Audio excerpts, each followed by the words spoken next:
સમાચારની શરૂઆતમાં વાત કરીએ ઠંડી જોર પકડશે।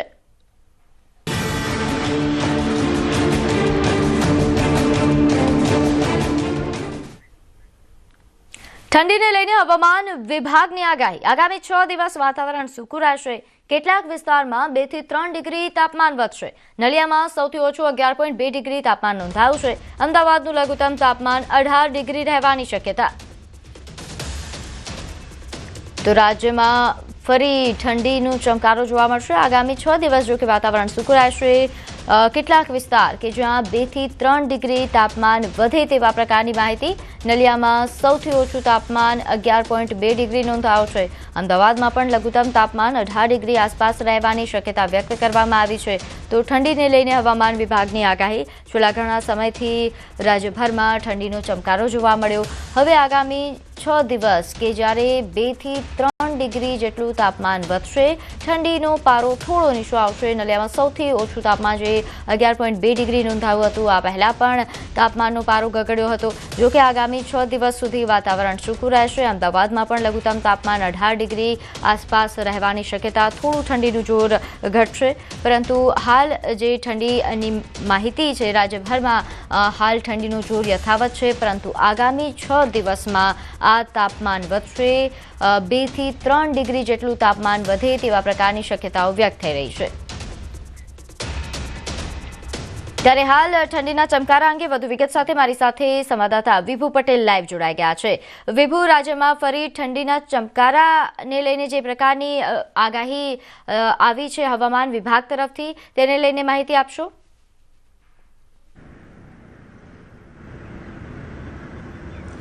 પ્રીતિ, અત્યારે જે રીતે ગુજરાતમાં પવન ફૂંકાઈ રહ્યા છે તે પૂર્વ દિશાના પવન ફૂંકાઈ રહ્યા છે અને ઠંડા અને સૂકા પવનો ફૂંકાવાના કારણે વહેલી સવારે ઠંડીનો અહેસાસ થઈ રહ્યો છે અને સાથે બપોર થતાં જ ગરમીનો પણ અહેસાસ થયો, એટલે કે બેવડી ઋતુનો અહેસાસ થઈ રહ્યો છે।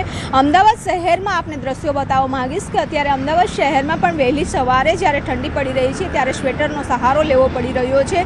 હજી જ ઠંડીની શરૂઆત છે તે થઈ છે। જ્યારે ઉત્તર પૂર્વના પવનો ફૂંકાણા હતા ત્યારે તાપમાન છે 10 ડિગ્રી ઉપર પહોંચી ગયું, 10 ડિગ્રીથી નીચે પહોંચી ગયું હતું, પરંતુ જે રીતે અત્યારે પવનની દિશા બદલાઈ ગઈ છે ત્યારે ફરી 10 ડિગ્રીથી 1 ડિગ્રી ઉપર આવીને 11 ડિગ્રી સુધી તાપમાન છે તે નોંધાઈ રહ્યું છે। અલગ અલગ સિટીમાં અલગ અલગ પ્રકારે તાપમાન છે તે નોંધાઈ રહ્યું છે। જ્યારે હવામાન વિભાગ દ્વારા આગાહી કરવામાં આવી છે કે આગામી 24 કલાક છે તાપમાન યથાવત રહેશે અને 24 કલાક બાદ આગામી 3 થી 4 દિવસ છે તાપમાન છે યથાવત રહેવાનું, કારણ કે 10 થી 11 વચ્ચે તાપમાન છે તે નોંધાશે। સૌથી ઠંડુ શહેર છે તે અત્યારે નલિયા નોંધાઈ રહ્યું છે। જી વિભુ, આપ અમારી સાથે જોડાયેલા રહેજો। તો હાલ જે રીતે સંવાદદાતાએ જણાવ્યું કે હવામાન જે આગાહી છે કે આગામી સમય સુધી આ જ પ્રકારનું તાપમાન યથાવત રહેશે। સમાચારમાં આગળ વાત કરીએ, શહેરની હવા ઝેરી બની।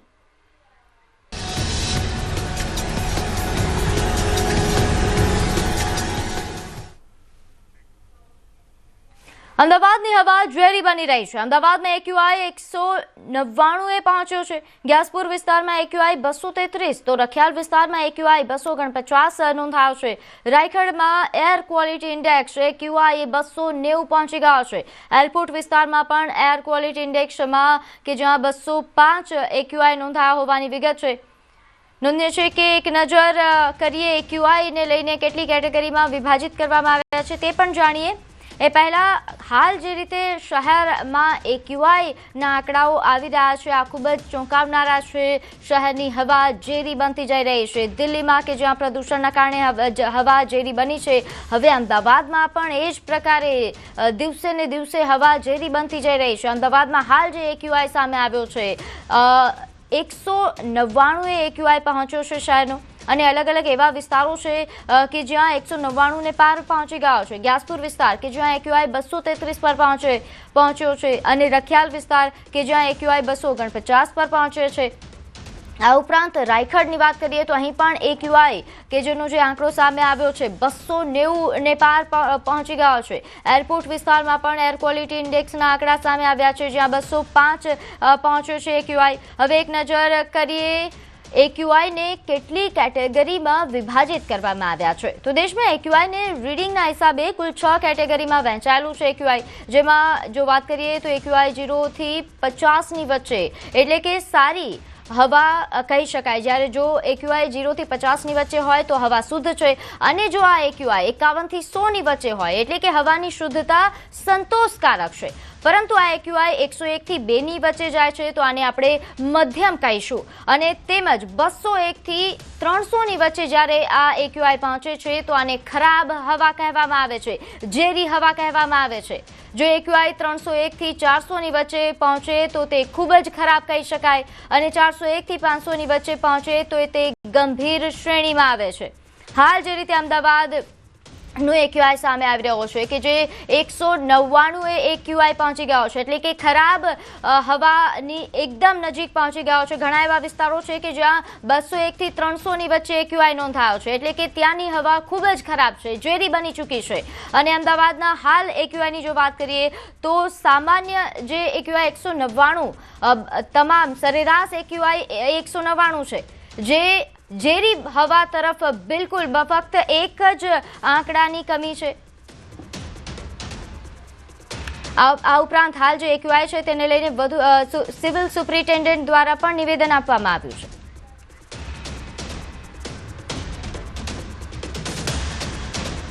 તો સિવિલ સુપ્રિન્ટેન્ડન્ટ દ્વારા નિવેદન આપવામાં આવ્યું કે સ્વાસ્થ્ય પર પ્રદૂષિત હવાની અસર થઈ રહી છે. એલર્જી હોય તેવા લોકોએ માસ્ક પહેરવું. અસ્થમાના દર્દીઓ ખાસ એલર્જી હોય તો લોકોને મુશ્કેલી તેમને પડી શકે છે, ત્યારે અસ્થમા એલર્જી હોય તેવા લોકોએ પ્રદૂષિત હવા બને ત્યારે માસ્ક પહેરવું ફરજિયાત. આવા સમયે ખાસ કરીને એ લોકોએ ખૂબ સાવચેતી રાખવાની છે, જેને એલર્જીક ઇશ્યુઝ છે, અને એની અંદર સૌથી કોમન જોઈએ આપણે તો એ અસ્થમા હોય છે. અને બીજા લોકો જે કહીએ કે જેને આઈ ડ્રાય રહેતી હોય એવા લોકોને પણ એની અસર થતી હોય, એટલે આઈની ડ્રાયનેસ વધારે થાય અથવા એલર્જીક એમ કહેવાય ને કે બ્લેફરાઇટિસ, એટલે આઈ રિલેટેડ રોગ થઈ શકે. એ જ રીતે શ્વાસ રિલેટેડ જોઈએ તો અસ્થમા, અને ઘણીવાર એનાથી બ્રોન્કાઇટિસ પણ થઈ શકે. એટલે આવા દરેક લોકોએ સાવચેતી રાખવાનો સમય છે અત્યારે, અને સાવચેતીના ભાગરૂપે આપણે કહીશું તો જ્યારે એમને એવા એરિયામાં કે જે તે એરિયામાં જ્યાં હાઈ પ્રદૂષણ છે ત્યાં જાય ત્યારે ડેફિનેટલી માસ્ક પહેરે.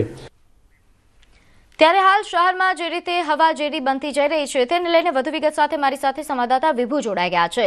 વિભુ, એક તરફ હવા શુદ્ધિકરણ માટે ઘણા પ્રયાસો કરવામાં આવે છે, તેમ છતાં જે રીતે શહેરની હવા ઝેરી બનતી જઈ રહી છે આ ખૂબ જ ચિંતાજનક.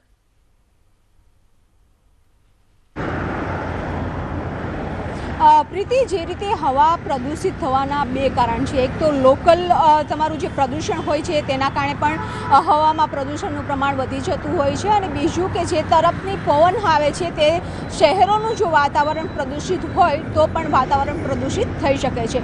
અત્યારે જે રીતે આપણે વાત કરીએ અમદાવાદ શહેરની, તો અમદાવાદ શહેરનું પણ એક્યુઆઈ છે કે એર ક્વોલિટી ઇન્ડેક્સ છે તે 200 નજીક પહોંચી ગયો છે, એટલે કે હવા પ્રદૂષિત થઈ રહી છે. ત્યારે અમદાવાદ શહેરમાં બતાવવા માંગીશ કે જે રીતે વાહનોની સંખ્યા વધતી જાય છે, વાહનોમાંથી નીકળતા પ્રદૂષણ હોય કે જે રીતે કામ ચાલતા હોય છે ત્યારે પણ માટી ખૂબ જ ઉડતી હોય છે, ધૂળના રજકણો ઉડતા હોય છે, અને એ હવામાં પડે છે, તેના કારણે પણ પ્રદૂષિત હવા બની જતી હોય છે. પરંતુ બીજી તરફ કે અત્યારે જે પવનની દિશા એટલે કે ઉત્તર તરફના જે પવનો આવતા હોય છે ત્યારે પણ પ્રદૂષિત હવા થઈ જતી હોય છે, કારણ કે દિલ્હીમાં અતિ પ્રદૂષણ વધી રહ્યું છે, અને એ પ્રદૂષિત હવા છે તે જે પવનની દિશાથી તેની સાથે આવતા હોય છે, અને જ્યાં પણ પવનો ડ્રોપ થઈ જતા હોય છે તે શહેરમાં એર ક્વોલિટી ઇન્ડેક્સ છે તે વધી જતો હોય છે. ત્યારે અમદાવાદ શહેરમાં અત્યારે 200 પહોંચ્યો છે એર ક્વોલિટી ઇન્ડેક્સ, એટલે બતાવી રહ્યું છે કે હવે ધીમે ધીમે હવા છે તે પ્રદૂષિત થઈ રહી છે, અને પ્રદૂષણના કારણે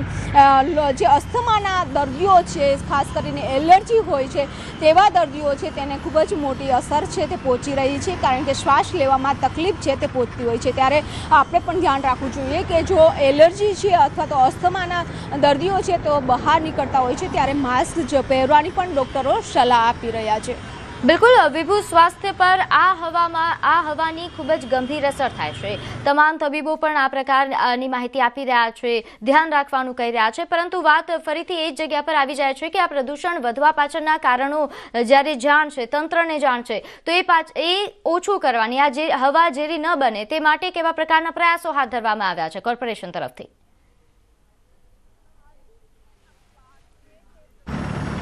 જે રીતે આપણે વાત કરીએ કે પ્રદૂષિત હવા છે તેને ઘટાડવા માટે, પ્રદૂષણને ઘટાડવા માટે શું કરવું જોઈએ, પરંતુ કરોડો રૂપિયાનો ખર્ચ છે તે પણ કરવામાં આવતો હોય છે. અને ખાસ કરીને આપણે ફરી દ્રશ્યો બતાવવા માંગીશ અમદાવાદ શહેરના, કે અમદાવાદ શહેરમાં જે રીતે પ્રદૂષણ વધી રહ્યું છે, વાહનો છે તે વધી રહ્યા છે, એટલે જ સરકાર પણ અપીલ કરી રહી છે કે ખાસ કરીને ઇલેક્ટ્રોનિક વાહનો ઉપર ભાર આપી રહી છે. અને જેના કારણે લોકો જો ઇલેક્ટ્રિક વાહનો ખરીદે તો પેટ્રોલ ડીઝલથી થતો પ્રદૂષણ છે તે અટકાવી શકાય. સાથે જ જે દિલ્હી તરફ સૌથી વધારે પ્રદૂષણ હોય છે અને ત્યાં તે તરફના પવનો જ્યારે ફૂંકાતા હોય છે ગુજરાત તરફ, ત્યારે ગુજરાતમાં ખાસ કરીને પ્રદૂષણનું પ્રમાણ છે તે વધી જાય છે. લોકો પર્યાવરણ બચાવવા માટે પણ અનેક પ્રયાસો છે તે કરતા જતા હોય છે, પરંતુ જે રીતે પ્રદૂષિત હવા બની રહી છે તેના અનેક કારણો છે અને એ કારણે પ્રદૂષિત હવામાં ઘટાડો કરવો પણ એક સરકાર માટે પણ ચેલેન્જ બની જાય છે, લોકો માટે પણ એક ચેલેન્જ બની ગયું છે કે જો પવનની ગતિ વધારે હોય છે તો એ પ્રદૂષિત હવા જલ્દીથી પસાર થઈ જાય છે, પરંતુ જો ડ્રોપ થઈ જતી હોય છે જે જગ્યા ઉપર, ત્યાં એ શહેરનું પ્રદૂષણ છે તે એકાએક વધી જતું હોય છે અને લોકોના સ્વાસ્થ્ય ઉપર પણ ખૂબ જ મોટી અસર છે તે પહોંચાડતું હોય છે. જી વિભુ, આભાર માહિતી આપવા બદલ. તો શહેરમાં પ્રદૂષણ એ સ્તરે વધ્યું છે કે અમદાવાદની હવા કાતિલ બનતી જાય છે. હાલ અમદાવાદીઓ ઝેરી હવા વચ્ચે જીવી રહ્યા છે, કારણ કે અમદાવાદ શહેરનું AQI સ્તર એ 200 ને પાર થઈ ગયું છે, જેથી વિપક્ષ મ્યુનિસિપલ કોર્પોરેશન પર સવાલોનો છાબડો લઈને વરસ્યું છે. કોર્પોરેશનના વિપક્ષ નેતા શહેજાદ ખાન પઠાણ, કે જેમના જણાવ્યા અનુસાર કોર્પોરેશને 5 વર્ષમાં એર ક્વોલિટી સુધારવા માટે 548.91 કરોડનો ખર્ચ કરી ચૂક્યું છે કોર્પોરેશન. છતાં પ્રદૂષણનો ઇન્ડેક્સ એ 200 ને પાર છે. વળી પ્રદૂષણ નિયંત્રણ માટે કેન્દ્રની ગ્રાન્ટમાંથી 50% રકમ તો રસ્તા બનાવવા પાછળ જ વાપરી દેવામાં આવતી હોવાનો પણ આક્ષેપ કર્યો. તો શહેરનું AQI સ્તર કે જે 200 ને પાર થઈ રહ્યો છે, ત્યારે આ પરિસ્થિતિની સામે લડવા માટે કોર્પોરેશને જે પગલાં ઉઠાવવા જોઈએ તેના પર વિપક્ષ દ્વારા સવાલ ઉઠાવવામાં આવી રહ્યા છે.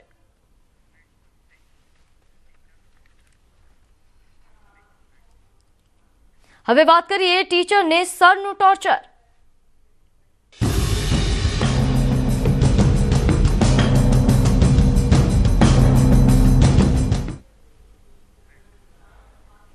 વડોદરામાં વધુ એક BLOની તબિયત લથડી. પાદરાના BLOને હાર્ટ એટેક આવ્યો. જુલ્ફિકર પઠાણ નામના BLO કે જેમની તબિયત બગડી છે, છાતીના ભાગે દુખાવો થતા તેમને સારવાર અર્થે ખસેડવામાં આવ્યા. BLOની કામગીરીનું ભારણ હોવાનો આરોપ લાગી રહ્યો છે. તણાવમાં હોવાના કારણે આ ઘટના બન્યા હોવાની વિગત છે. અહીં SIRની કામગીરી, સરની કામગીરી વધુ માંગતા હોવાનો તેઓ આક્ષેપ કરી રહ્યા છે. તેમના સાથી કર્મચારીઓ આક્ષેપ કરી રહ્યા છે.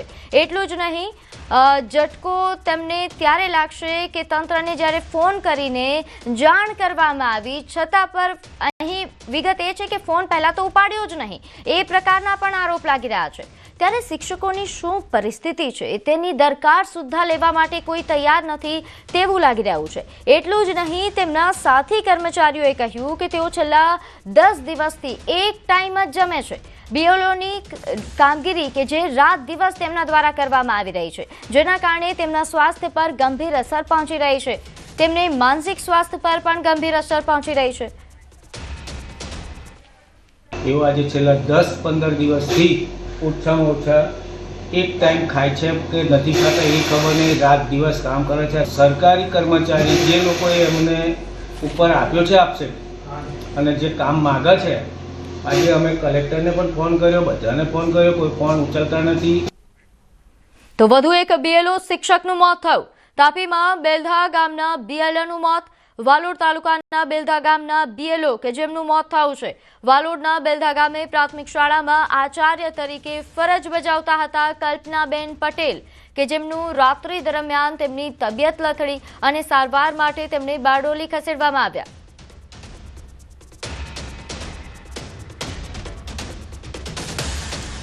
તો સરની કામગીરીથી ટીચર્સ પર ટોર્ચર વધી રહ્યું છે. સરની કામગીરીમાં શિક્ષકોની મુશ્કેલીમાં વધારો થયો છે. અધિકારીઓ દર 2 કલાકે માહિતી માંગે છે. BLOની કામગીરીથી શિક્ષકો સતત માનસિક તણાવમાં છે. BLOની કામગીરીમાં રોકાયેલા અત્યાર સુધીમાં 4 શિક્ષકોના મોત થયા છે.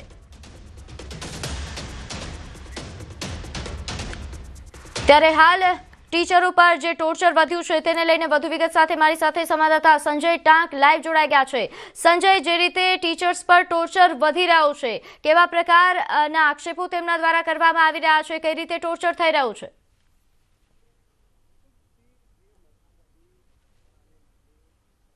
જે મતદાર યાદી સુધારણાને લઈને એસઆઈઆરની જે કામગીરી ચાલી રહી છે અને તેમાં આ કામગીરી જે છે તેમાં શિક્ષકો પર જે છે તે ભાર સતત વધી રહ્યો છે, શિક્ષકો પર માનસિક તણાવમાં છે સતત। હું એ દ્રશ્ય પણ આપને બતાવીશ કે જે અત્યારે જે છે તે સાણંદમાં આ પ્રકારે જુઓ, આપ જોઈ શકો છો કે જે એસઆઈઆરની જે કામગીરી ચાલી રહી છે અત્યારે આ જે એસઆઈઆરના જે ફોર્મ જે મતદારો દ્વારા જે આપવામાં આવ્યા હતા ને તેને ઓનલાઈન જે ચડાવવા જે ડિજિટલાઇઝેશન કરવાની જે છે કામગીરી અત્યારે કરવામાં આવી રહી છે, પરંતુ ક્યાંક ને ક્યાંક જે છે જે પણ શિક્ષકો આ કામગીરીમાં રોકાયેલા છે અને તેઓ સતત જે છે તે માનસિક તણાવમાં છે। કોડીનારના એક શિક્ષક જે છે કે તેઓએ આપઘાત જેવું પગલું પણ ભર્યું છે અને અન્ય જે 3 જગ્યાએથી જે શિક્ષકો જે છે કે તેઓને હાર્ટ એટેક કે તેવી તકલીફો જે છે તે આ કામગીરી દરમિયાન સામે આવી છે અને માનસિક તણાવ જે છે સતત શિક્ષકો અનુભવી રહ્યા છે। આપણી સાથે ભારતીય શૈક્ષિક સંઘ છે તેના જી સંજય, આપની પાસેથી માહિતી મેળવતા રહેશું। તો હાલ જે રીતે સંવાદદાતાએ જણાવ્યું કે તમામ બીએલઓ, તમામ શિક્ષકો જે કામગીરી કરી રહ્યા છે તે માનસિક